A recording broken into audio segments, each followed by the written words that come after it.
ताज्या बातम्यांसाठी ABP माझाला subscribe करा आणि बेल आयकॉन प्रेस करा.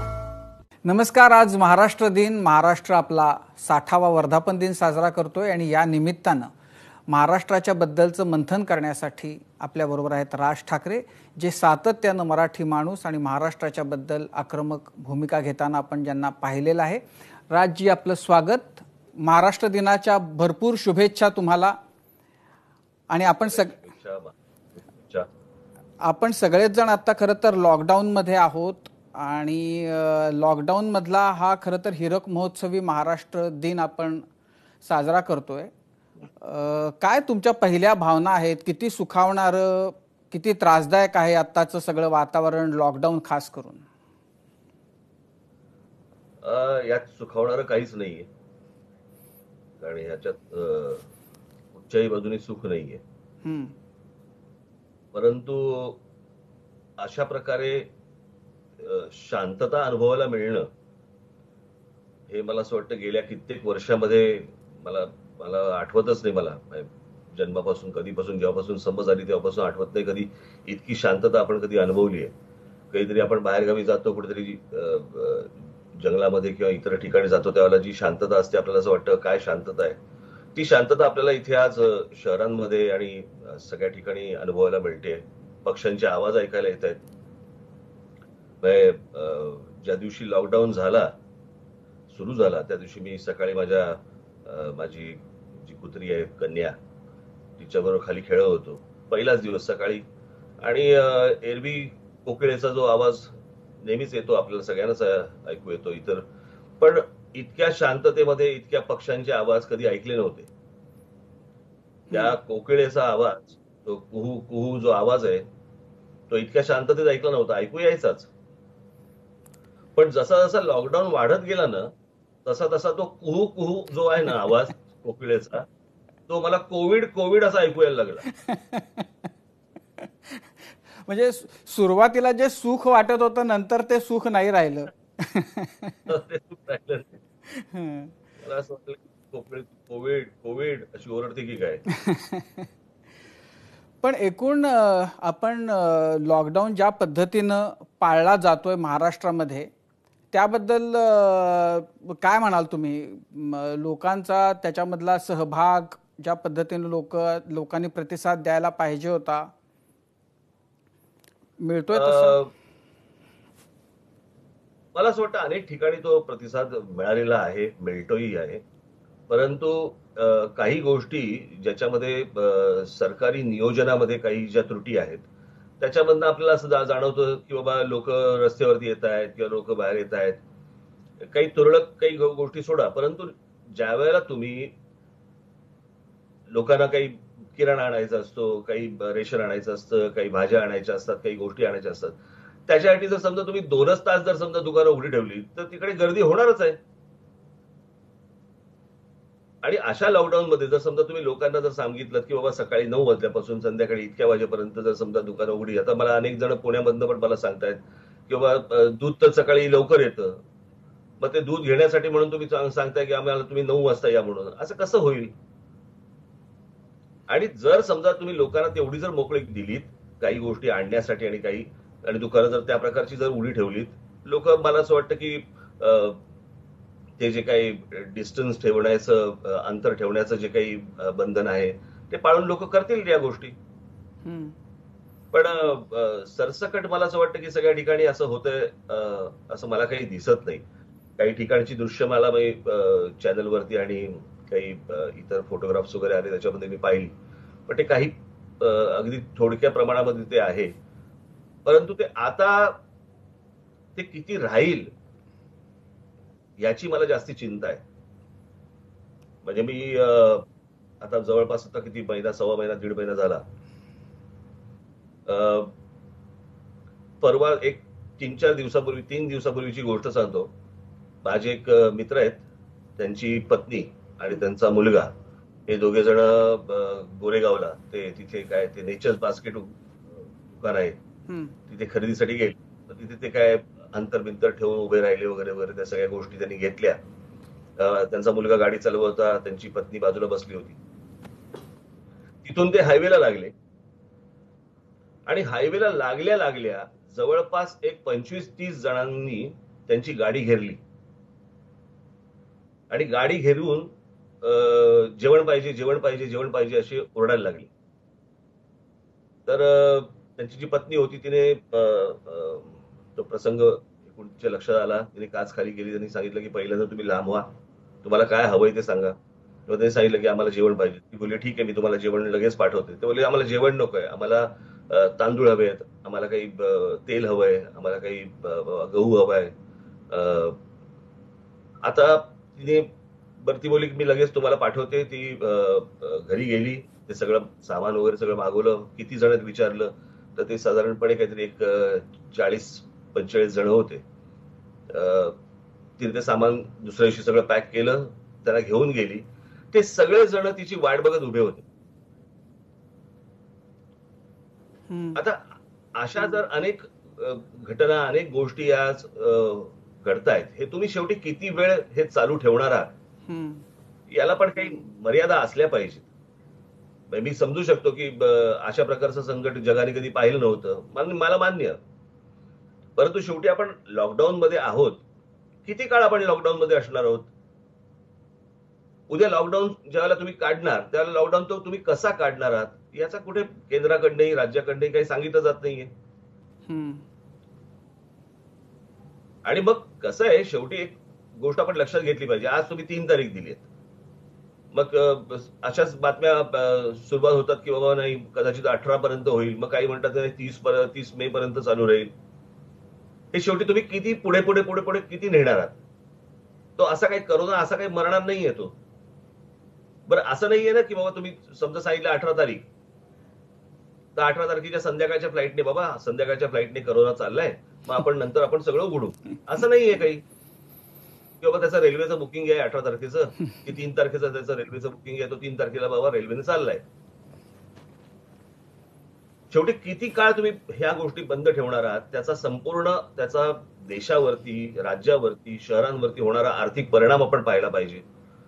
एकूण त्याच्यामध्ये रुग्ण नेमके किती उभे राहत आहेत, त्याच्यातनं मृत्यूंचं प्रमाण किती आहे. मग जर समजा आपण पाहिलं तर याच्यामध्ये अनेक साथी आहेत, अनेक गोष्टी आहेत की ज्याच्यामध्ये मृत्यूचं प्रमाण प्रचंड आहे भारतामध्ये. आपण साधी गोष्ट आपण जर समजा टीबीचं उदाहरण घेतलं, आता तुम्ही रेल्वे अपघात घ्या, रस्त्यावरचे अपघात घ्या. आता रस्त्यावरचे अपघात ज्यावेळेला इतक्या मोठ्या प्रमाणावरती जवळपास वर्षाला आपल्या देशामध्ये काहीतरी 1-1.5 लाख वगैरे काहीतरी रस्त्यावरच्या अपघातांमध्ये माणसं जातात दुर्दैवाने. म्हणून कोणी गाडीत बसायचं बंद करतं का? कोणी बसमध्ये बसायचं बंद करतं का? शेवटी सरकारलाही या गोष्टींचा विचार करणं अत्यंत आवश्यक आहे. आत्ताच्या वेळेला बोलतोय मी. सुरुवातीला सगळं ठीक वाटलं, परंतु हे आता किती काळ तुम्ही हे शेवटी पुढे पुढे पुढे पुढे नेणार आहात? असा काय तो एका दिवसात मरणारा तो काही भाग नाहीये करोना.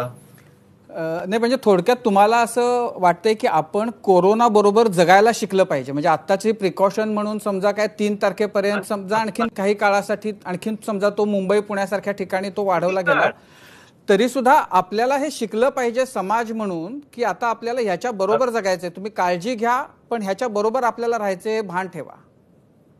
अर्थातच तुम्ही जपानमध्ये जर गेलात किंवा तुम्ही काही चीन मधल्या काही भागांमध्ये गेलात, मी खूप पूर्वीपासून बघतोय त्यांच्याकडे ते मास्क लावून लोक फिरतातच आहेत. तिथे कुठचा डिसीज असो किंवा नसो, पण लोक अंतर ठेवून असतात, लोक मास्क लावून असतात, ते त्यांची काळजी घेत असतात. या काळजी घेऊन तुम्हाला पुढे जावंच लागेल ना. तो कोरोना कधी संपेल ह्याच्यावरती तुमचा लॉकडाऊन अवलंबून असेल असं नाही चालणार ह्याच्या पुढे. म्हणजे लॉकडाऊन कधी उठला तरी सुद्धा हा जो काही कोरोना व्हायरस आहे तो काही समाजातून डिसअपिअर होणार नाहीये, गायब होणार नाहीये. तो कुठंतरी असणारच आहे आणि त्यामुळे जेव्हा लॉकडाऊन उठेल तेव्हा त्याचा जो काही परिणाम तो करायचा आहे तो करेलच. त्यामुळे आपण जास्तीत जास्त सावधगिरी बाळगून काळजी घेऊनच वावरलं पाहिजे. पूर्ण काळ बंद ठेवण्यानं काही साधणार नाही असं तुम्ही म्हणताय? काही साधणार नाही, काही साध्य होणार नाही त्यात.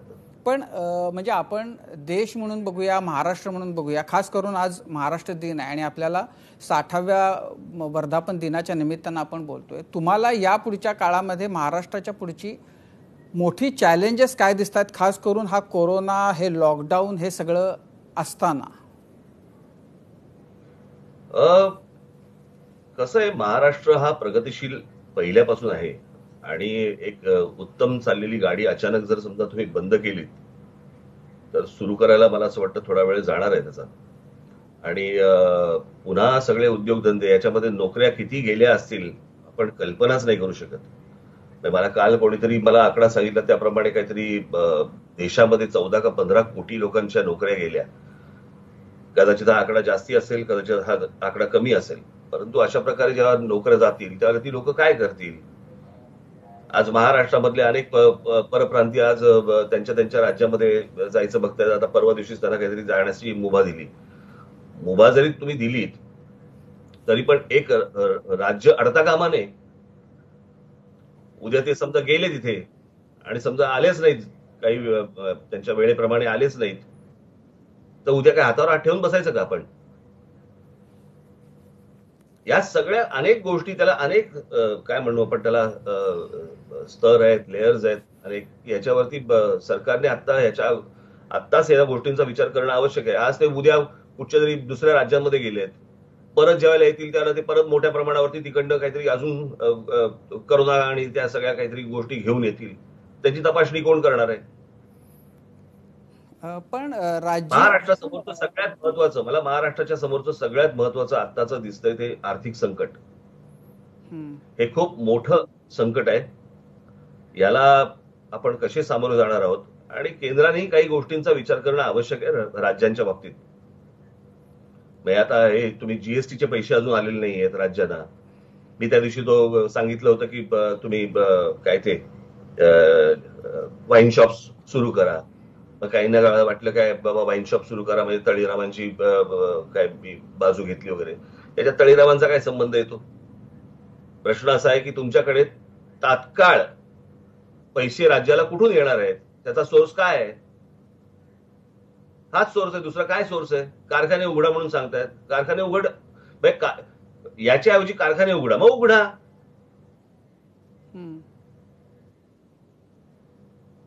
आणि असं आहे ना की महाराष्ट्रामध्ये मी काय दारूचे गुत्ते सुरू करा म्हणून नाही सांगितले,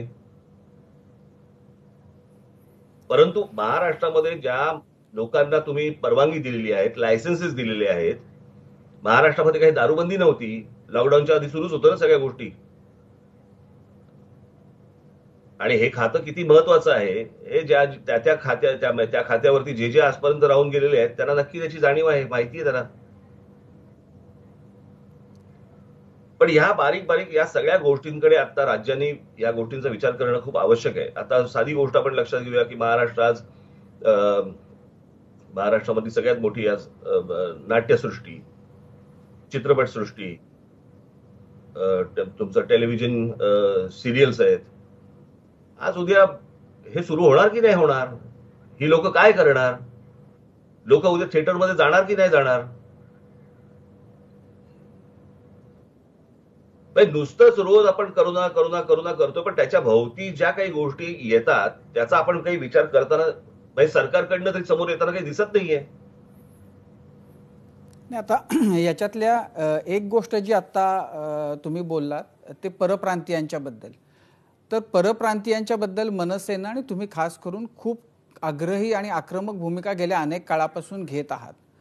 आता जे काही परप्रांतीयांना उत्तर प्रदेश परत बोलवतोय, बिहारची त्याच्याबद्दलची भूमिका थोडी तळ्यात मळ्यातली आहे, पण उत्तर प्रदेश म्हणते की आमच्या सगळ्या लोकांना आम्ही घेऊन जाऊ. हे परप्रांतीय परत जाण्याकडं तुम्ही कसं बघताय? तुमचं त्याच्याबद्दलचं मत काय आहे?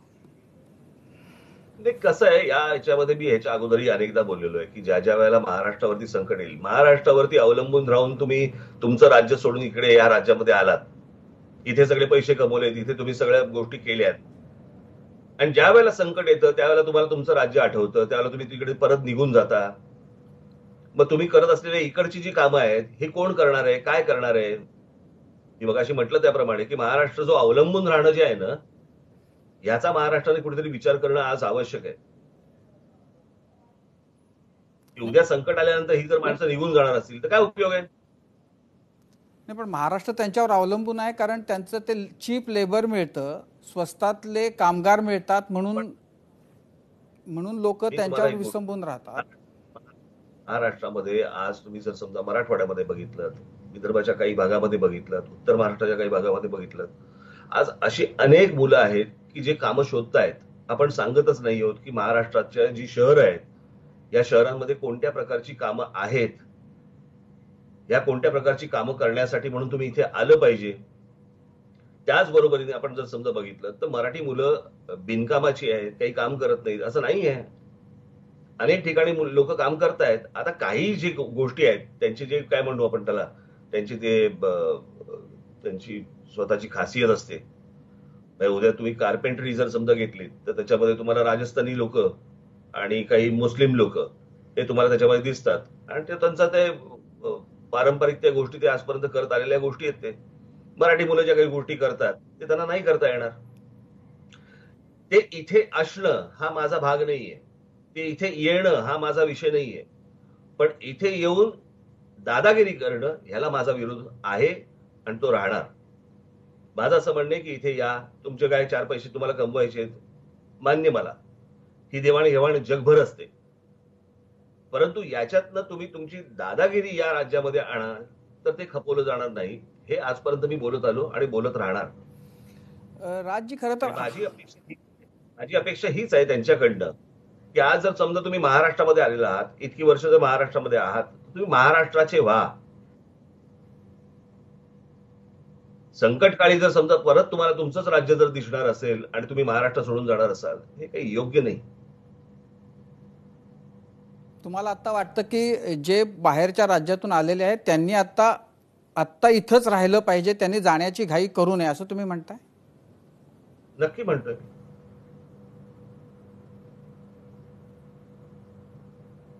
तुम्ही आज महाराष्ट्राला साथ देणं गरजेचं आहे, सोडून काय जात आहे. पण मग असं त्याच्याबद्दल असं म्हटलं जाईल की तुमच्या आतापर्यंतच्या भूमिकेच्या हे विपरीत होत आहे. नाही, अजिबात नाहीये. मी पहिल्यापासून हीच गोष्ट सांगत आलो. आता माझ्या संपूर्ण भाषणामध्ये जर समजा एकच कुठतरी वाक्य उचलायचं असेल, उचला. मी पहिल्यापासून हेच सांगत होतो, महाराष्ट्राचे व्हा, मराठी बोला, तुम्ही मराठी भाषा शिका. तुमच्यासाठी आम्ही हिंदीत नाही बोलणार. आणि एवढं सगळं केल्यानंतर जर समजा तुमची परत जर समजा इथल्या समाजावरती, माझ्या मराठी समाजावरती जर दादागिरी होणार असेल तर ती खपवून घेतली जाणार नाही. ही गोष्ट मी तो कोणता तुम्हाला आता मध्यंतरी होता बघा, तो पिरपिर करत होता पांडे का कोण, दुबे, त्याला पकडलं होतं बघा, दुबे. त्याने जो काही युपी बिहारी लोकांचा जो काही मेळावा ठेवला होता त्याच्यामध्ये देखील मी हीच त्यांच्यासमोर ही भूमिका मांडली होती.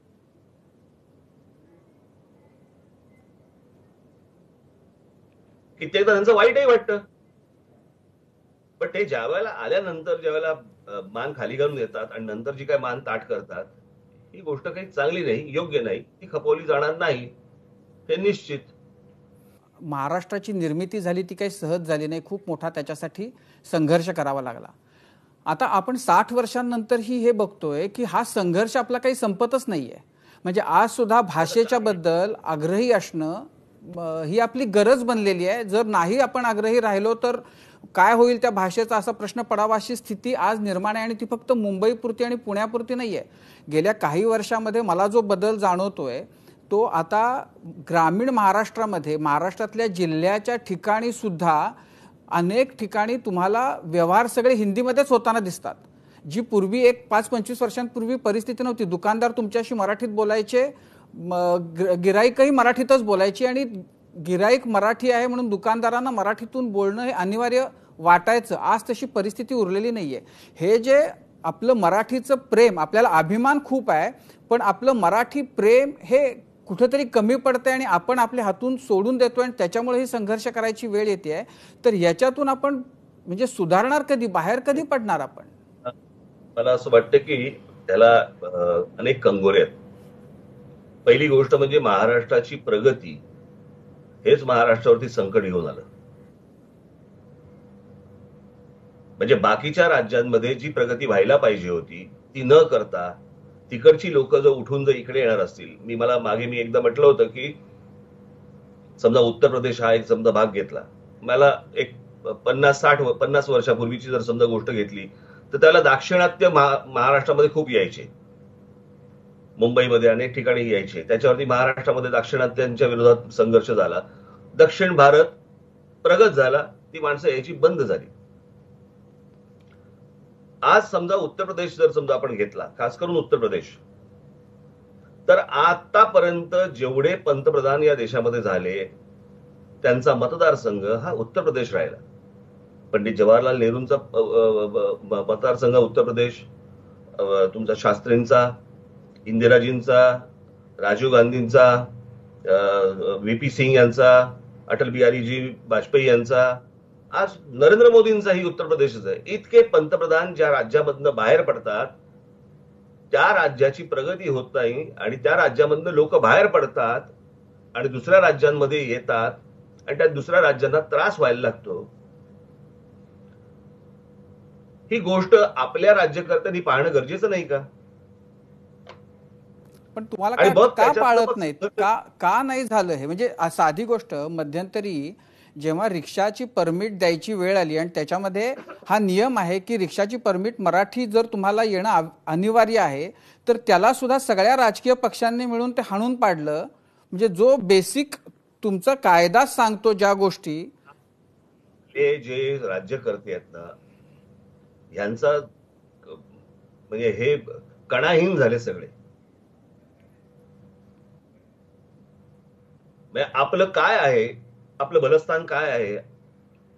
महाराष्ट्र, ज्या महाराष्ट्राने, म्हणजे ज्याला आम्ही तेव्हा देश नावाची काही गोष्ट नव्हती,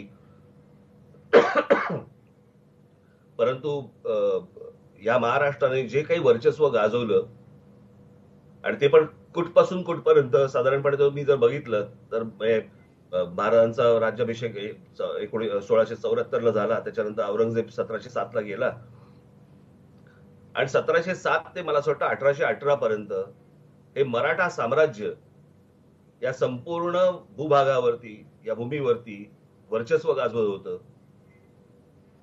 आणि तो महाराष्ट्र आज मला दिसत नाहीये.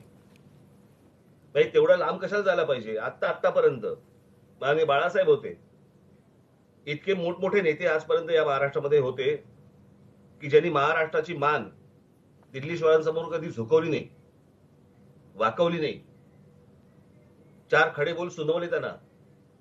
आणि सगळ्यात महत्वाची गोष्ट म्हणजे केंद्र देखील महाराष्ट्राचं ऐकायचं, देश देखील महाराष्ट्राचं ऐकायचं. काहीतरी बोलतायत ते सगळे. जर समजा तुम्ही इझम बघितले, तुम्ही हिंदुइझमचा जन्म महाराष्ट्रातनं, कम्युनिझमचा जन्म म्हणजे तुम्ही बघितलं तर श्रीपाद अमृत डांगे, तुम्ही समाजवाद, इथं सगळ्या गोष्टी महाराष्ट्राने दिल्या. ही साधू संतांची परंपरा, जी शिकवण,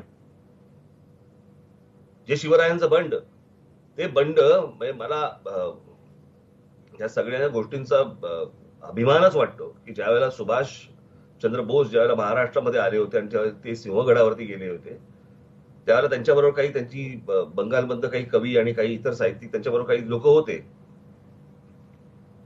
त्यावेळेला सुभाष बाबूंनी त्या सर्व लोकांना सांगितलं की तुम्हाला जर काही लिहायचं असेल ना तर या शिवछत्रपतींवरती लिहा, काव्य करा यांच्यावरती, लेख लिहा यांच्यावरती.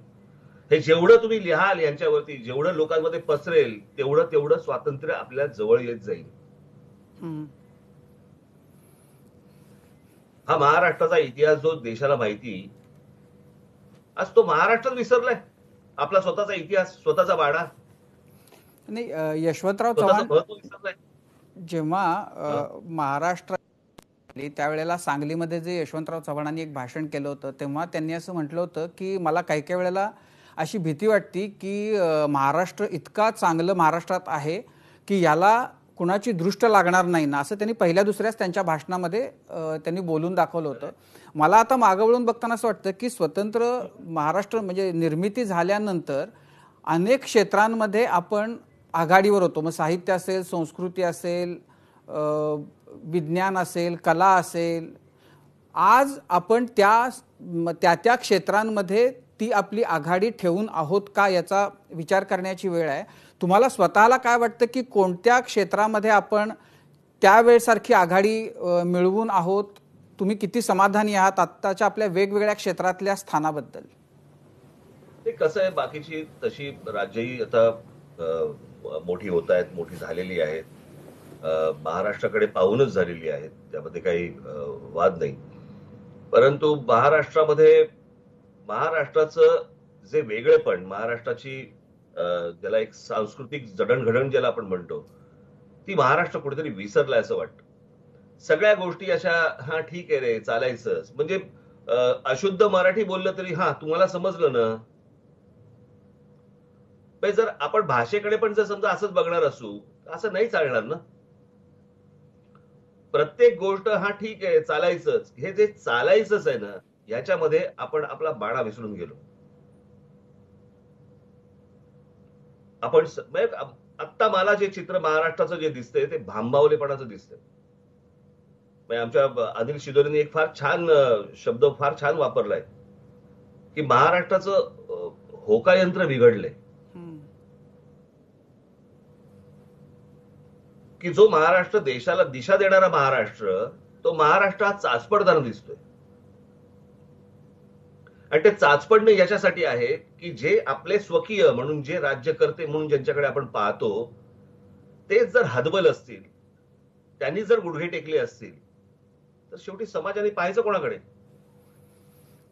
नाही, राज्य याच्यामध्ये राज्यकर्त्यांचं गुडघे टेकणं आपण म्हणजे ती एक गोष्ट आहे, पण दुसरीकडं हा जो प्रश्न आहे की आज मराठी बोलणं हे सुद्धा आपल्याकडं डाऊन मार्केट जर वाटायला लागला असेल तर त्यात समाजाचा सुद्धा दोष आहेच ना. म्हणजे मी सांगलीमध्ये असेल, बीडमध्ये असेल, औरंगाबादमध्ये असेल, मी अनेक ठिकाणी बघतो की तिथल्या बाजारपेठांमध्ये गेल्यानंतर आता मराठी तुम्ही म्हणजे साधारण बोललंच जात नाही, हिंदीमध्येच बोललं जातं. तर ही जी आपण म्हणजे हे जे आपण आपल्यावर ओढवून घेतली परिस्थिती, समाजाचा काही दोष आहे की नाही याच्यामध्ये? आपण राज्यकर्त्यांना किती दोषी धरणार प्रत्येक गोष्टीसाठी? प्रश्न असा आहे ना की या सगळ्या गोष्टी ह्या माणूस कुठे ना कुठेतरी पाहत असतो, कोणाकडनं तरी ती गोष्ट घेत असतो. मी आता मध्यंतरी मी पश्चिम बंगालला गेलो होतो. तिकडे पश्चिम बंगालला गेल्यावरती ज्या मी हॉटेलमध्ये होतो, जी लोक मला भेटायला आली, ते आपापसात बंगाली भाषेमध्ये बोलत होते. आता ही गोष्ट ज्या वेळेला त्यांच्याकडचे साहित्यिक, त्यांच्याकडचे विचारवंत, त्यांच्याकडचे जे कोणी प्रतिष्ठित लोक असतील, ते हा संस्कार लोकांवरती ठेवत असतात. आज जर त्याच लोकांनी जर समजा चाचपडायला सुरुवात केली, तर तुम्ही खालच्या खाली काय तुम्ही दोष देणार आहात? या मुलांना तरी काय दोष देणार आहात? हे टिकवून ठेवणं हे आपलं काम असतं. शेवटी सरकार, मी राज्यकर्ते एवढ्यासाठी म्हणतो, एरवी तुम्ही ज्या वेळेला लोकांसमोर जाता त्यानंतर लोकांना काहीतरी सांगायला जाता, लोकांना काहीतरी शिकवायला जाता, लोकांना काहीतरी असं सांगता की ज्याच्यातनं तुम्ही अशा गोष्टी करणार आहात म्हणून माझ्या हातामध्ये राज्य द्या, माझ्या हातामध्ये सरकार द्या. मग त्याचबरोबर भाषेचा अभिमान देखील त्यांनी शिकवला पाहिजे, सांगितला पाहिजे. पण हे चाचपडणं जे आहे ते अलीकडच्या काळामध्ये सुरू झाले, गेल्या 10-20 वर्षामध्ये? का तुम्हाला असं वाटतं की महाराष्ट्राच्या निर्मिती झाल्यापासूनच ती प्रक्रिया सुरू झाली चाचपडण्याची? नाही, मला नाही वाटत. मी त्याचे जर समजा आपण 2 भाग केले ना, आता जे सध्या चालू आहे ना की बाबा जगाने आता कसं बघायचं, बिफोर करोना आणि आफ्टर करोना, असं जे काही चालू आहे. मी जर महाराष्ट्राकडे बघितलं तर मी महाराष्ट्राकडे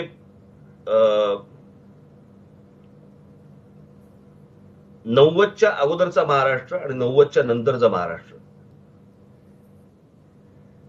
95 खरं तर 95च्या अगोदरचा महाराष्ट्र आणि 95च्या नंतरचा महाराष्ट्र, याच्यामध्ये खूप फरक पडला. मला आज एक गोष्ट सांगतो की त्यावेळेला माननीय बाळासाहेबांनी एक योजना आणली होती, झोपडपट्टीवासियांना मोफत घरं. मी निश्चित सांगतो बाळासाहेबांचा उद्देश फार चांगला होता, उत्तम होता. याचं कारण आज अनेक ठिकाणी आपली मराठी लोक ही झोपडपट्ट्यांमध्ये राहत होती. तुम्ही जर आज भांडूप बिंडूप वगैरे या सगळ्या भागामध्ये जर समजा तुम्ही गेलात, ठाण्याच्या अनेक भागामध्ये गेलात, अनेक मराठी लोक होती की जे बाबा ज्याला घरांची गरज होती की झोपडपट्ट्या काढून टाका आणि मग त्याचा तो काय ते FSI वगैरे सगळ्या गोष्टी करून त्याला चांगली घरं द्या. उद्देश चांगला होता.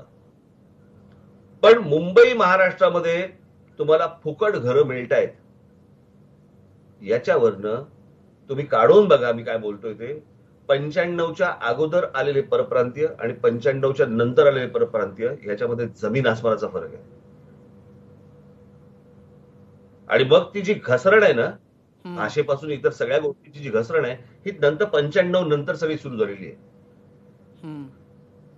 ते आता आपण घसरत आता आपण 2020 पर्यंत आलोय. ही घसरण जर थांबवायची असेल तर मला असं वाटतं आपल्या देशातले आपल्या राज्यातले जे प्रतिष्ठित लोक आहेत, जे साहित्यिक आहेत, पत्रकार आहेत, संपादक आहेत, नेते आहेत, या लोकांनी ही भाषा जगवणं गरजेचं आहे, वाढवणं गरजेचं आहे, वृद्धिंगत करणं गरजेचं आहे. म्हणजे अन्यथा युतीचं तुम्ही नुसतं समाजावर ढकलून नाही चालायचं आपल्याला. नाही, म्हणजे हेतू चांगला असेलही, पण युतीच्या पहिल्या सरकारमुळे महाराष्ट्राच्या घसरणीला सुरुवात झाली असं आपल्याला म्हणावं लागेल. त्या एका गोष्टीने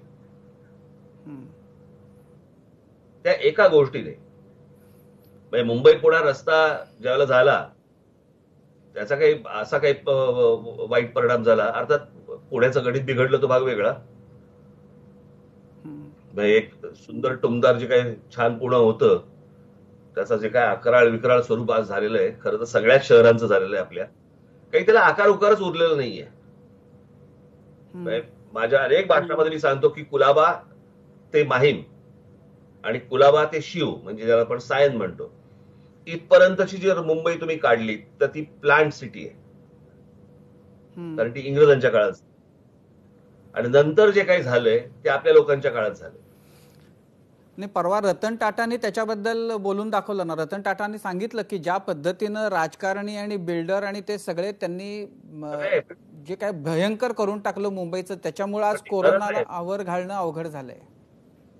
तुम्हाला आठवत असेल तर ही मागणी मी केली होती खूप गेल्या, मला वाटतं 2014ला पण केली होती आणि त्याच्या अगोदरच्या पण विधानसभेला केली होती, की झोपडपट्टी पुनर्वसन योजना ही सरकारने स्वतःच्या हातामध्ये घ्यावी, बिल्डरांच्या ताब्यात देऊ नये. हे सगळे बिल्डर सगळे त्याच्यातनं तगडे झाले या सगळ्या गोष्टी. आणि मग त्याच्यातनं जे वातावरण जे बिघडतं ना, सामाजिक वातावरण बिघडायला जे लागतं ना, मग प्रत्येकाला वाटतं बाबा मला पण पैसे पाहिजेत, मला पण अशा सोयी पाहिजेत, मला पण अशा गोष्टी करायच्यात, मला पण हे करायचंय. महत्वाकांक्षा असणं काही चुकीच्या गोष्टी नाहीयेत, परंतु आपण स्टेकला काय लावतो? आपण राज्य, आपली भाषा, आपली माणसं. पण आता जेव्हा आपण 60 वर्षांचा दांडोळा घेतोय, तुम्हाला काय वाटतं महाराष्ट्रानं या 60 वर्षामध्ये काय कमावलं आणि काय काय गमावलं? जे कमावलं तेच गमावलं ना. काय कमावलं? महाराष्ट्राने पहिली गोष्ट म्हणजे या सगळ्या साधू संतांचा ज्या काय सांस्कृतिक वारसा, शिवछत्रपतींचा जो बाणा, आज तुम्ही मला सांगा ना, बाबासाहेब आंबेडकरांपासून तुम्ही महाराष्ट्राची परंपरा बघा, महाराष्ट्रामध्ये कोण लोक होऊन गेले.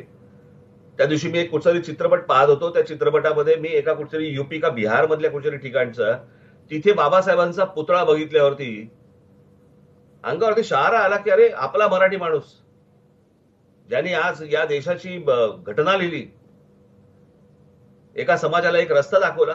आज देशभर त्यांचे ज्यावेळेला पुतळे लागतात, लोक तिथले ज्यावेळेला लोक हार घालतात, या महाराष्ट्राने विचार दिला. हा विचार घालून बसलो होतो आपण. पण आपण लढावं कसं, संस्कृती जपावी कशी, संस्कृती वाढवावी कशी, जी दिग्गज माणसं आज आपल्याकडे होऊन गेली. आज अजून एक दोष आपल्याकडे मोठा निर्माण झालाय, अत्यंत गलिच्छ आणि घाणेरडा. आणि आमच्या राज्यकर्त्यांना त्याच्यामध्ये आनंद वाटतो. आणि ती गोष्ट म्हणजे जातीपातीचं राजकारण. आम्ही मराठी म्हणून एकत्र बोलतच नाही होत. आम्ही मराठा म्हणतो, आम्ही कोणी ब्राह्मण म्हणतो, आम्ही कोणी कुणबी म्हणतो, आम्ही कोणी माळी म्हणतो, आम्ही कोणी दलित म्हणतो, आम्ही कोणी या जातीचा त्या जातीचा, सगळं विभागून टाकलं. आमच्याकडे महापुरुष आम्ही विभागून टाकले. छत्रपती शिवाजी महाराज कोणाचे मराठ्यांचे, बाबासाहेब आंबेडकर कोणचे दलित समाजाचे, मग आमचे स्वातंत्र्यवीर सावरकर ब्राह्मण समाजाचे, लोकमान्य टिळक ब्राह्मण समाजाचे, मग आमचे महात्माराव ज्योतिबा फुले आमचे माळी समाजाचे, हे ह्या समाजाचे, ते त्या समाजाचे. काय चाललंय काय? तर ज्या या सगळ्या महापुरुषांनी जी महाराष्ट्राची जडणघडण केली, त्यांना तुम्ही वाटताय का तुमच्या मतांसाठी?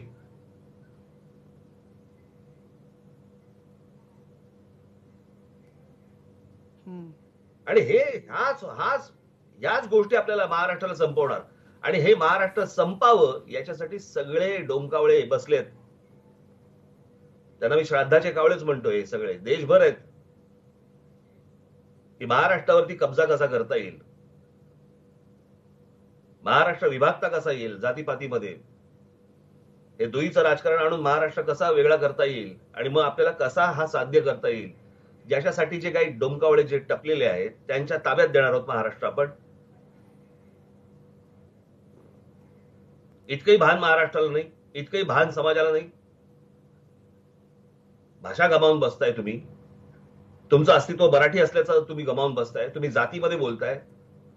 कुठल्या जातीतल्या माणसाने कुठल्या जातीतल्या माणसाचं भलं केलंय? हे सगळ्या गोष्टी मतांसाठी सुरू आहेत आणि मला असं वाटतं की याच्यासारखं दुर्दैव महाराष्ट्राचं कुठचं नसेल. आणि हे गेल्या 60 वर्षामध्ये आपण काय गमावलं ना, हे गमावलं आम्ही. आमची एकी गमावली, आमचं अस्तित्व आम्ही गमावलं, आम्ही जातीपातीमध्ये वाटायला लागलो. नाही राज्य आमच्याकडे असं होतं, त्याच्याकडे तसं होतं. नाही, एक मुद्दा असा की राजकारण्यांनी समजा त्यांच्या स्वार्थी राजकारणापोटी समाज जाती जातींमध्ये विभागला आणि त्याचे जे काही परिणाम आहेत ते सगळं महाराष्ट्र आणि सगळा देश भोगतोय आणि भोगेल जर ते असंच राजकारण सुरू राहिलं तर. प्रश्न मराठी माणूस आणि मराठी समाजाचा आहे, ज्याचा आपण उल्लेख करतोय की एक काळ असा होता की कुठलंही क्षेत्र असेल, कुठलाही विचार असेल, त्याच्यामध्ये मराठी माणूस हा आघाडीवर होता. देशाचं त्या क्षेत्रातलं नेतृत्व मराठी माणूस करत होता. या समाजामध्ये असं काय झालंय गेल्या 60 वर्षामध्ये की असं नेतृत्व आज निर्माण होत नाहीये? का होत नाहीये? म्हणजे डॉक्टर आंबेडकर इथून झाले, कॉम्रेड डांगे इथून झाले, सगळे विचार ह्या भूमीतून जर गेले तर अचानक असं काय झालंय की आता सगळं म्हणजे सगळ्या प्रकारचं स्वातंत्र्य तुम्हाला आहे, पण नवा विचार देणारी कर्तबगार माणसं अचानक गायब झाल्यासारखी दिसतात. म्हणजे सायंटिस्ट आपण बघितले, शास्त्रज्ञांची लिस्ट बघितली, अपवादानं मराठी माणूस दिसतो. आपण बिझनेसमध्ये मोठ्या पदांवरच्या माणसांची लिस्ट बघितली, अपवादानं आपल्याला मराठी माणूस दिसतो. म्हणजे कोणतंही क्षेत्र आता असं नाहीये की त्याचं निर्विवादपणानं मराठी माणसाच्या हातामध्ये आहे जे त्याचं नेतृत्व करतायत. असं एक कुंठितपणा कशामुळे आलाय? मराठी माणूस हा व्यवसायामध्ये खूप पुढे आहे. उद्योगपती नसतील कदाचित, उद्योगपती मोठे आहेत. आपण काय झालंय आता, उद्योगपती म्हटल्यानंतर आपण सगळ्यांची बरोबरी अंबानींबरोबर करायला लागलो, परंतु महाराष्ट्रामध्ये उद्योगपती आहेत. आज सगळ्यात महत्वाची गोष्ट महाराष्ट्रामधल्या, तुम्ही अगदीच महाराष्ट्र फुकट गेला असं समजू नका. महाराष्ट्रामध्ये सांस्कृतिक वारसा खूप मोठ्या प्रमाणावरती आहे. आजही जर तुम्ही कुठच्याही कंपनीला जर विचारलात, कुठच्याही उद्योगाला जर विचारलं की तुला जर कंपनी थाटायची तर कुठच्या राज्यात जाशील, तर ते महाराष्ट्र राज्यामध्ये सांगतात. याच्या कारण इतका असंस्कृत झालेला महाराष्ट्र नाहीये. काही गोष्टी आपण गमावल्यात. पण त्याच्यामध्ये अजून एक महत्वाची गोष्ट मला तुम्हाला सांगावीशी वाटते, ज्याचा दोष मी समाजाला देईन. आणि याचं कारण म्हणजे राजकारणामध्ये चालत असलेल्या अनेक सगळ्या गोष्टी, जी काही उलाढाल सगळ्या ज्या काही राजकारणामध्ये सुरू आहेत, काही वाटेनासच झाले. समाजाने ही गोष्ट समजणं गरजेचं आहे. महाराष्ट्राने सगळ्यात महत्वाची गोष्ट मला जी वाटते, या 60व्या वर्षी काय महाराष्ट्राने करावं, महाराष्ट्राने मोठं होण्याचं पुन्हा एकदा स्वप्न पाहणं गरजेचं आहे. महाराष्ट्रातल्या तरुणांनी, महाराष्ट्रातल्या तरुणींनी, महाराष्ट्रातल्या इतर सगळ्या समाज घटकांनी महाराष्ट्र माझा मोठा झाला पाहिजे, त्याच्यासाठी मला काय करता येईल हे पाहणं, सगळ्यात ते स्वप्न पाहणं महत्वाचं आहे. गेल्या काही वर्षांमध्ये आपण मराठी माणसाने ते स्वप्न पाहणं बंद केलंय असं मला वाटतंय. आजही आपण जर समजा बघितलं तर तुम्ही देशामध्ये गाण्याचं क्षेत्र काढलं, गाण्याचं क्षेत्र काढल्यानंतर तुम्हाला पहिल्यांदा तुम्हाला लता मंगेशकर दिसतात, तुम्हाला आशा भोसले दिसतात, भीमसेन जोशी दिसतात, किशोरीताई आमोणकर दिसतात, अशा अनेक गायक तुम्हाला दिसतात. क्रिकेट काढल्यानंतर तुम्हाला तेंडुलकर दिसतो, तुम्हाला सुनील गावस्कर दिसतात, तुम्हाला वेंगसरकर दिसतात, तुम्हाला अनेक लोक दिसतात.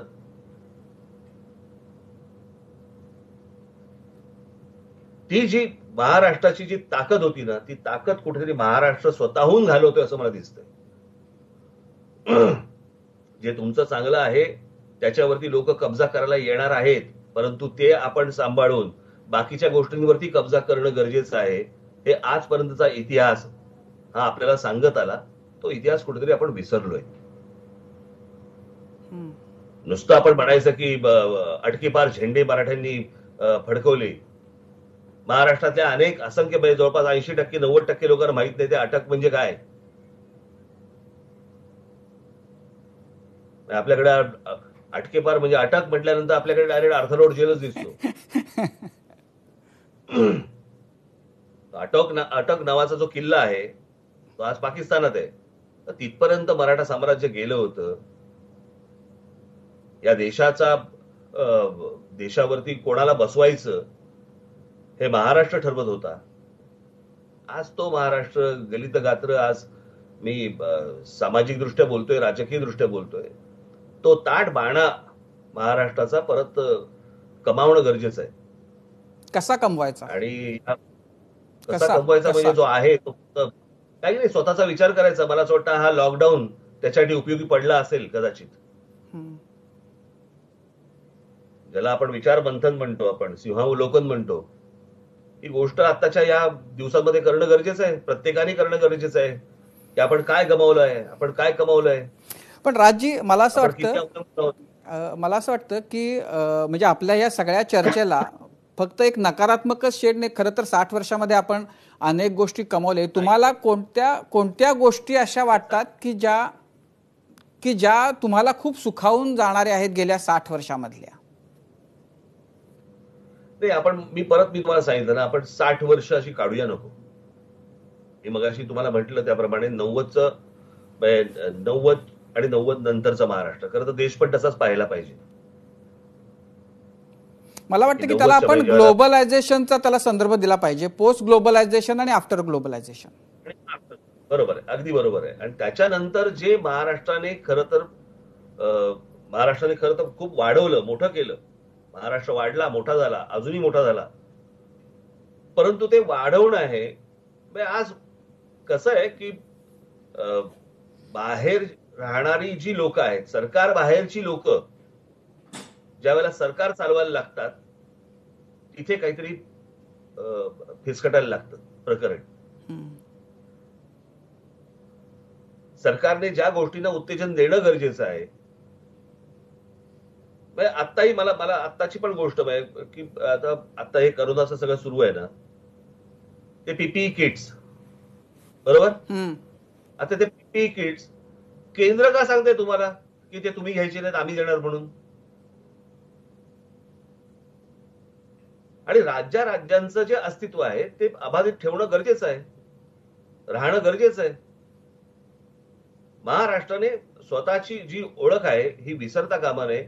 महाराष्ट्रामध्ये आजही असंख्य चांगल्या गोष्टी आहेत. म्हणजे तुम्ही कुठच्याही क्षेत्रामध्ये जर गेलात, त्या सगळ्या क्षेत्रामध्ये असंख्य मुलं आहेत, मुली आहेत, अनेक लोक आहेत की जे कमालीच्या ताकदीचे आहेत. त्यांना हवंय फक्त प्रोत्साहन, त्यांना हवाय फक्त पाठिंबा. आज असे अनेक तरुणी माझ्याकडे जेव्हा येतात की बाबा आम्हाला जायचंय काहीतरी कुठच्याही स्पोर्ट्समध्ये, कुठच्याही खेळामध्ये, आम्हाला परदेशी जायचंय, आम्हाला पैसे कमी मिळत आहेत, मी पैलवान आहे पण मी पैलवानीसाठी मला जेवढं खावं लागतं, काही गोष्टी कराव्या लागतात, त्याच्यासाठी माझ्याकडे पैसे नाही. या सगळ्या गोष्टींसाठी म्हणून महाराष्ट्र राज्याने, महाराष्ट्रातल्या काय म्हणू आपण त्याला, सरकारांनी, महाराष्ट्रातल्या प्रतिष्ठित लोकांनी या सगळ्या लोकांना पाठिंबा दिला पाहिजे, प्रोत्साहन दिलं पाहिजे, त्यांच्या मागे उभे राहिले पाहिजे. तर ते उभं राहील. बाहेरच्या देशांमधली आपण जी लोक बोलतो की ती काय नाहीत, त्यांच्या मागे एक सिस्टीम उभी असते आणि त्याच्यातनं ते सगळी मुलं आणि मुली ते पुढे जात असतात. ते जर समजा आपण केलं आणि चांगल्या गोष्टींना जर महाराष्ट्रामध्ये प्रतिष्ठा प्राप्त व्हायला लागल्या, तर बाकीच्या ज्या इतर गौण गोष्टी आहेत, इतर ज्या गोष्टी आहेत, महाराष्ट्र नक्की विसरेल आणि महाराष्ट्र पुन्हा पूर्वीचं तेज महाराष्ट्रामध्ये निर्माण होईल असं मला नक्की वाटतं. महाराष्ट्रात काहीही कमतरता नाही. मी ज्यावेळेला बघतो, मी युरोपला जातो, जेव्हा परदेशात जातो, त्यावेळेला तिकडच्या मातीमध्ये आणि माझ्या महाराष्ट्राच्या मातीमध्ये काही फरक नाहीये. माझ्या महाराष्ट्राच्या लोकांमध्ये काही फरक नाहीये. पूर्ण ताकदीची लोक आहेत. फक्त प्रोत्साहनाची आणि ते जे आहे ना, कुसुमाग्रजांची जी आहे ना, पाठीवरती हात ठेवा आणि फक्त लढ म्हणा, महाराष्ट्राला त्याची गरज आहे. तुमच्या मते मराठी माणसाचं बलस्थान काय आहे आणि मराठी माणसाचा विकनेस कशात आहे? खूप भावनिक आहे मराठी माणूस, तो पटकन समोरच्याचा विचार करून त्याला जे पटेल ते ऍक्सेप्ट करून टाकतो. कशातनं बघायचं तर मला कळत नाही. परंतु महाराष्ट्रामधले जे कोणी नेते आजपर्यंत झाले यांनी देशाचा विचार केला बाकीच्या राज्यांनी त्यांच्या त्यांच्या राज्यांचा विचार केला आणि आमच्या राज्याचा विचार न करता आम्ही देशाचा विचार करत आलो. ही चूक झाली का हे बरोबर झालं हे मला माहित नाहीये, परंतु आता वेळ आहे महाराष्ट्रातल्या लोकांनी महाराष्ट्राचा विचार करणं. बरं, तुमच्या मते म्हणजे आज जे आपल्याला वेगवेगळ्या क्षेत्रामध्ये मराठी मुलं काम करतायत, कोण हिरो आहेत, कुणाकडे तरुणांनी अगदी आवर्जून बघितलं पाहिजे असं तुम्हाला वाटतं? तुमचे आत्ताच्या काळातले मराठी हिरो कोण आहेत? महाराष्ट्रातला तरुण, महाराष्ट्रातले तरुणी वेगवेगळ्या त्यांच्या आयडॉल्सकडे आणि त्यांच्या लोकांकडे बघतायत की त्याच्याकडे बघून मला आता पुढे जायचंय असं जे त्यांना वाटतंय. असे अनेक लोक जात आहेत. काही मी त्यांना सांगायची आवश्यकता नाहीये. फक्त मला तुमचंच वाक्य आहे ना, मला असं वाटतं काय ते, उघडा डोळे नीट बघा, नीट उघडा डोळे बघा नीट, उघडा डोळे बघा नीट. ही गोष्ट आता महाराष्ट्राने करणं गरजेचं आहे. बरं, आता शेवटचे 2 प्रश्न थोडेसे राजकीय अंगाचे. एक तर महाराष्ट्रामध्ये काय म्हणजे खरं तर देशामध्येच कोरोनाचे हे संकट आहे आणि अशा वेळेला उद्धव ठाकरे राज्याचं मुख्यमंत्रीपद सांभाळतायत. तुम्ही जी परिस्थिती आत्ता ते हाताळतायत त्याच्याकडे तुम्ही कसं बघताय? आणि दुसरं त्यांचं विधान परिषदेमध्ये जाण्याच्या बाबतीत राज्यपालांनी जी भूमिका मधल्या काळामध्ये घेतली ज्याच्याबद्दल टीका झाली, आता त्याच्यात थोडासा बदल झालेला दिसतोय. तर एकूण त्या भूमिकेकडं तुम्ही कसे बघता या दोन्ही प्रश्नांबद्दल? काही गोष्टी मी सुरुवातीला त्यांना सुचवल्या. आता मी पहिला आता करोनावरती येतो आणि त्यांच्या एकूण आता या सगळ्यांच्या काही गोष्टी मी सुरुवातीला सुचवल्या. त्या सुरुवातीला नाही झाल्या, नंतर काही गोष्टी त्यांनी करायला घेतल्या. थोडासा उशीर झाला होता म्हणा किंवा काही झाला होता म्हणा, परंतु एक गोष्ट मी बघतोय, म्हणजे मी केंद्रामध्ये मग ते नरेंद्र मोदी असतील किंवा आज राज्यामध्ये उद्धव असतील किंवा इतर राज्यांमधले जे मुख्यमंत्री असेल, अशी परिस्थितीच मुळात कोणासमोर आली नव्हती. त्याच्यामुळे माहितीच नव्हतं की हे सुरुवातीला हाताळायचं कसं. त्याच्यामुळे काही गोष्टी ह्या सुरुवातीच्या काळामध्ये आपण पकडूया की त्याच्याकडे आपण जरा लक्ष नको देऊया. पण आता ज्या काही पुढे गोष्टी व्हायला पाहिजेत त्याच्यामध्ये आपण ब्युरोक्रेसीच्या अंडर किती जातो आहोत याला पण थोडासा विचार करणं आवश्यक आहे, गरजेचं आहे. की एक अधिकारी एक गोष्ट सांगतोय, दुसरा अधिकारी एक गोष्ट सांगतोय, तिसरा अधिकारी एक गोष्ट सांगतोय. आता मी काही मंत्र्यांशी ज्याला बोललो त्याला मंत्री म्हणतात की नाही तुम्ही जरा उद्धव ठाकरेंशी बोला किंवा तुम्ही चीफ सेक्रेटरींशी बोला किंवा तुम्ही यांच्याशी. हे काही बरोबर चाललंय असं मला दिसत नाहीये. त्याच्यामध्ये कुठे एक प्रकारचा काही म्हणू त्याला आपण सगळे बसून काहीतरी निर्णय होत आहेत आणि मग ते लोकांसमोर येत आहेत असं चित्र मला तरी आता दिसत नाहीये. भासवलं कितीही तरी भासवलं तरी ते चित्र मला आता काही दिसत नाहीये. आणि जी लोक काही गोष्टी सांगतायत, ज्या गोष्टी पटापटा व्हायला पाहिजेत किंवा काही गोष्टींमध्ये आता जसं दुकानं उघडी ठेवतायत का लोक, ते रमजानच्या आज चालू आहे, तर रमजानसाठी म्हणून तिकडे सगळे ते रस्ते भरले आहेत. असं कसं करून चालेल? त्यांच्या सणासाठी म्हणून तुम्ही तिकडे कुठेही रस्ते आपले भरून टाकणार, ते कसेही रस्त्यावरती येणार आणि आपली लोक रस्त्यावरती आल्यानंतर त्यांना बांबू खायला लागणार. हे काही बरोबर नाही. ज्या वेळेला अशा प्रकारचं संकट येतं त्यावेळेला कुठचाही धर्म असता कामा नये, त्याला सगळ्यांना समान वागणूक असली पाहिजे. आपण आमचे धर्म नाही का आपल्या घरामध्ये साजरे केले. परवा दिवशी आंबेडकर जयंती होती, सर्व माझ्या दलित बांधवांनी सगळ्यांनीच घरामध्ये साजरी झाली. सगळेजण सगळ्या गोष्टी घरामध्ये साजऱ्या करतायत. मग ह्या अशा गोष्टी का होत आहेत? आणि हे करत असताना कुठेतरी तुम्हाला कठोर निर्णय घेणं गरजेचं आहे. सगळ्याच गोष्टी काय तुम्हाला ब्युरोक्रेसी काहीतरी स्पून फिडिंग करणारे अशातला भाग नसतो, करणार पण नाही. परंतु महाराष्ट्रामध्ये कुठे कुठे कोणकोणत्या गोष्टी घडतायत याचा नीट एक अंदाज घेणं आवश्यक आहे आणि त्याप्रमाणे लोकांना सांगणं गरजेचं आहे. की आज इथे तुम्ही 2 तास दुकानं कसली उघडी ठेवतायत? दुकानं ठेवा ना दिवसभर उघड. ज्या लोकांना जेव्हा जायचे त्याला जातील, रांगेमध्ये उभे राहतील, अंतर ठेवून उभे राहतील. तुम्ही 2 तासच उघड ठेवल्यानंतर मग तिकडे जेव्हा झुंबड झाली की तुम्ही म्हणणार नाही कोणी इथे नियमांचं पालन करत नाहीये, मग आता आम्ही दुकानं बंद करतो. हा कुठचा थिल्लरपणा? अशा गोष्टी थोडी होतात. सो ते सुरुवातीला काही गोष्टी वाटल्या बऱ्या, परंतु आता काही गोष्टींचे ठाम निर्णय जर घेतले गेले नाहीत तर ते बरोबर होणार नाही. आणि आता लॉकडाऊनचा सगळ्यात मोठं संकट जे आहे हे लॉकडाऊन तुम्ही कधी काढणार आहात, कसं काढणार आहात, हे तुम्ही लोकांसमोर येऊन सांगणं आता आवश्यक आहे. जसं एके दिवशी तुम्ही अचानक येता आणि सांगता की उद्यापासून बंद. बंद म्हणजे काय? तुम्ही त्याला 4-6 दिवस देणं गरजेचं होतं. लोकांना कळणं गरजेचं होतं. मग ही सगळी गोष्ट करत असताना आता तुम्ही लॉकडाऊन काढणार कसा आहात, कसे जायचंय पुढे, काय होणार आहे पुढे, या गोष्टी मला असं वाटतं सरकारने येऊन सांगणं गरजेचं आहे. प्रत्येक वेळेला काय मुख्यमंत्र्यांचं येणं गरजेचं आहे अशा दबाव नाही. इतर मंत्री आहेत त्यांनी पण येऊन सांगावं कशा प्रकारे पुढे जाणार आहोत. आज आर्थिक स्थिती महाराष्ट्राची कशी आहे.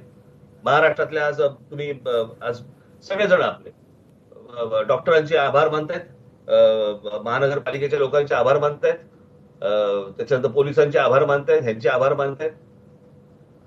त्यांचे आभार तर मानलेच पाहिजेत, पण ते एरवीही काम करत असतात. आज तुमच्यावरती हे संकट आलं म्हणून तुम्ही त्यांचे आभार मानतात.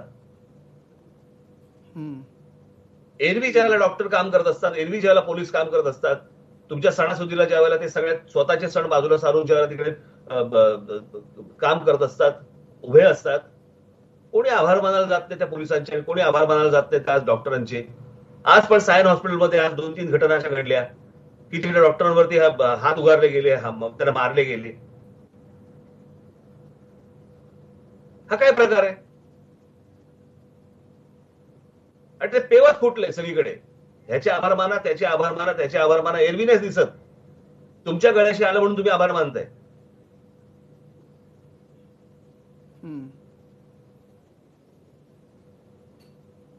आणि दुसरा काय विषय होता तुमचा? नाही, दुसरा जो राज्यपालांचा होता, पण त्याच्याबद्दल आताच निर्णय आला की निवडणुका घेण्यासाठी निवडणूक आयोगानं विधान परिषदेच्या त्या 9 जागांची परवानगी दिली, त्यामुळे आता तो प्रश्न मिटला. पण एकूण ह्या सगळ्या काळामध्ये राज्यपालांचं जे वर्तन होतं, ज्याच्याबद्दल टीका होत होती, अशा गोष्टी करायला नव्हत्या पाहिजे. एक तर सगळा समाज, नुसता राज्यातला नाही, देशाचा समाज, जगाचा समाज, आपण राज्याबद्दल बोलू, पण राज्यामध्ये प्रत्येकाला एक टेन्शन आहे, बाबा माझी नोकरी राहणार की जाणार, माझ्या परीक्षांचं काय होणार, माझं ऍडमिशनचं काय होणार, माझ्या व्यवसायाचं काय होणार, माझा उद्योग राहणार की नाही राहणार, सरकारने सांगितलं तुम्ही पगार. असे असंख्य विषय आज त्याने लोकांना भेडसावतायत, त्यांनी भांबावलेले आहेत. लोक समजत नाहीये. अशात राजकारण कसलं करताय तुम्ही? राज्यपालांना ह्या गोष्टींची समज पाहिजे.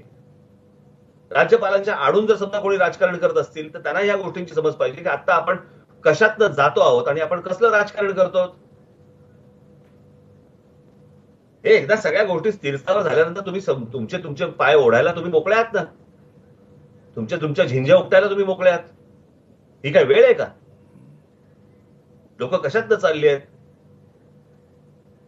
त्यांच्यावरती काय प्रकारचा ताण असेल, कौटुंबिक ताण असेल, नोकरीचा, इतर सगळ्याच गोष्टींचे जे ताण असतील, त्याच्यामध्ये कसलं हे राजकारण करत बसलाय तुम्ही? घाण आहे सगळं, घाण. असो, आपण घाणीला बाजूला सारू आणि शेवटचा प्रश्न की तुम्ही आता या हीरक महोत्सवी महाराष्ट्र दिनाच्या बद्दल शेवटचं काय सांगाल महाराष्ट्राला? महाराष्ट्रातला मी माझ्या सगळ्यांना सांगेन की पूर्वीचं तेज महाराष्ट्राचं पुन्हा येऊ. महाराष्ट्रामधल्या विचारवंतांनी महाराष्ट्राचा समाज घडवण्यासाठी पुढे यावं. महाराष्ट्राला दिशा देण्यासाठी सगळ्यांनी अथक प्रयत्न करणं गरजेचं आहे. जे गतवैभव जे महाराष्ट्राचं जे होतं ते पुन्हा प्राप्त करून देणं महाराष्ट्राला हेच सगळ्यांचं काम आहे.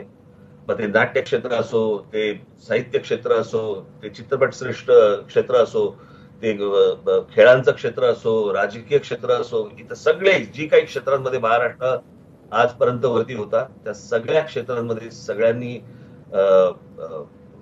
जे बुजुर्ग आहेत किंवा इतर जे विचारवंत आहेत त्यांनी त्याच्यासाठी म्हणून अथक प्रयत्न करणं गरजेचं आहे. बाकीच्यांनी परिश्रम करणं गरजेचं आहे. बाकी सगळे लोक आहेतच. महाराष्ट्र मोठा हो आणि महाराष्ट्राने या पुन्हा देशाला दिशा देण्याचं काम करावं आणि हे सगळ्यांनी पाहावं, एवढीच फक्त आजच्या 60व्या वर्षी मी सर्वांना शुभेच्छा देऊ इच्छितो किंवा इच्छा व्यक्त करू इच्छितो. धन्यवाद राजजी. प्रार्थना करूया की सगळ्यांना त्यांच्या त्यांच्या क्षेत्रामध्ये उत्तुंग कामगिरी करण्यासाठी त्यांच्या क्षमता तशा वाढवत, त्यांना ते बळ मिळो, त्यांच्या प्रतिभेला बहर येऊ. आणि तुम्ही या निमित्तानं आज ही मुलाखत दिली त्याबद्दल खूप खूप आभार. थँक्यू.